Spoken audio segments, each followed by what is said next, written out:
ভাইজান, ভাইজান আমার কয়টা টাকা ভিক্ষা দিবেন? আমার না খুব দরকার, খুব অভাবে আছি, আমার না করেন না।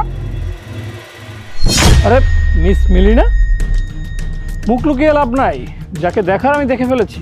তা মিস মিলি, অহংকারের বাক্স, আপনার এই অবস্থা কি করে হলো? আমাকে আর এইভাবে লজ্জা দিয়েন না, আমি আমার কর্মের ফল পাইতেছি। আমাকে আর এইভাবে লজ্জা দিয়েন না, প্লিজ আমার ক্ষমা করে দেন। সে না হয় মাফ করে দিলাম, কিন্তু আমার এই সরল সোজা মনটা জানতে চাচ্ছে এই অহংকারী মেয়েটার এই অবস্থা কি করে হলো, কিভাবে হলো আপনার এই অবস্থা? সবই সবই আমার পাপের ফল। ওই যে আমি অহংকার করছিলাম, সেই অহংকারের ফল আমি পাইতেছি।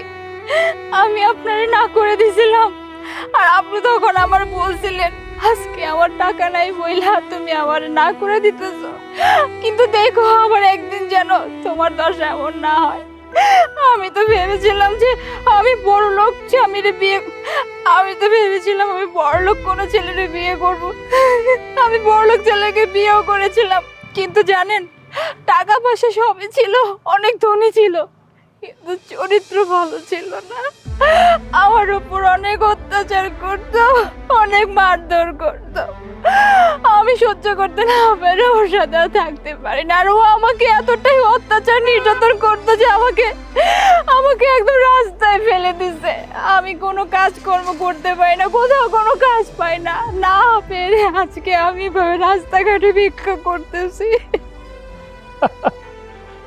অহংকার যে পতনের মূল, সেটা বিশ্বাস করেন? কি ছিলেন আপনি আর আজ কি হলেন? আরে আমাদের বাড়ি কাজের মেয়েটা যে, তো নতুন বউ সেজে স্বামীর হাত ধরে ঢ্যাং ঢ্যাং করে কোথায় যাওয়া হচ্ছে শুনি? কি বলছিস? এই মেয়েটা তোদের বাড়ির কাজের মেয়ে? হ্যাঁ রে, এই মেয়েটা আমাদের বাড়ির কাজের মেয়ে। আর পাশেরটা কে জানিস? কে? পাশেরটা হচ্ছে একটা মদন ফকিন্নি, যে কিনা আমাকে ভালোবাসার প্রস্তাব দিয়েছে। ভদ্রভাবে কথা বলুন। শুনুন, আপনি আমাকে রিজেক্ট করেননি, আপনার মতো অহংকারী অভদ্র মেয়েকে বিয়ে করবো না বলেই আমি আপনাকে রিজেক্ট করেছি। আর আমি বিয়ে করেছি ইমুর মতো সুন্দর মনের মানুষকে।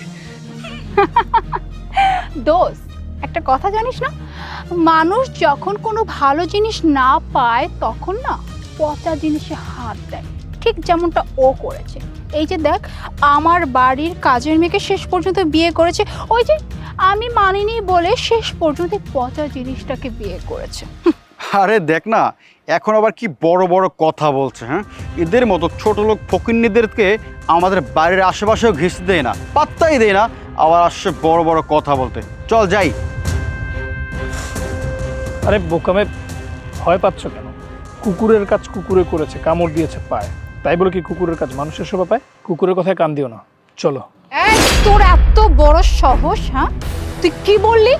তুই আমাদেরকে কুকুরের সাথে তুলনা করেছিস? এই তোর কোনো যোগ্যতা আছে আমার সামনে দাঁড়িয়ে কথা বলার? আর সেখানে তুই আমাদেরকে কুকুর বলতেছিস?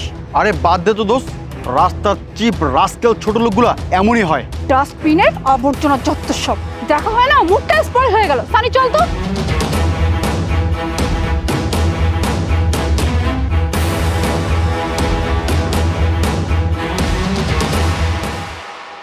ভাগ্যের কি নির্মম পরিহাস, তাই না?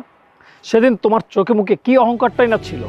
অহংকারের জের ধরে তুমি আমার স্ত্রীকে এত অপমানই করেছিলে, সে সহ্য করতে না পেরে কি কাদাটাই না কেঁদেছিল। অথচ আজকে দেখো তুমি কোথায় আর আমার স্ত্রী কোথায়। সে আজ এই শহরের 10 জন ধনী ব্যক্তিদের মধ্যে একজনের স্ত্রী, আর তুমি রাস্তার ভিখারি। ভাবা যায়? আমি ভুল করছি, আমি অনেক বড় ভুল করছি। আসলে মানুষকে কখনো টাকা পয়সা ধন সম্পদ দিয়ে বিচার করতে হয় না।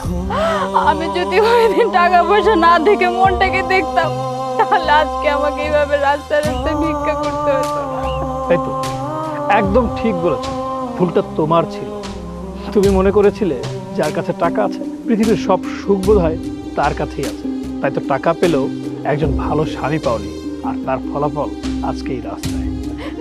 রিয়াজ, রিয়াজ তোমাকে একটা কথা বলি, পারলে তুমি আমার ক্ষমা করে দাও না, প্লিজ আমার ক্ষমা করে দাও। শোনো, আমার এত সময় নাই যাকে তাকে নিয়ে ভাবার, যাকে তাকে ক্ষমা করার।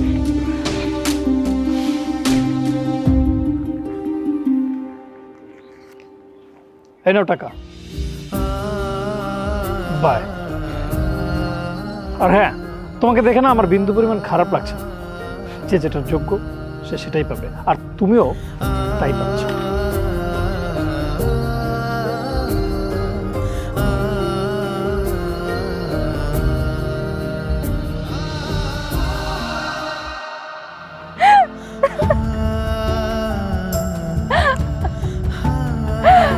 সব আমার ভুল, সব আমার ভুল।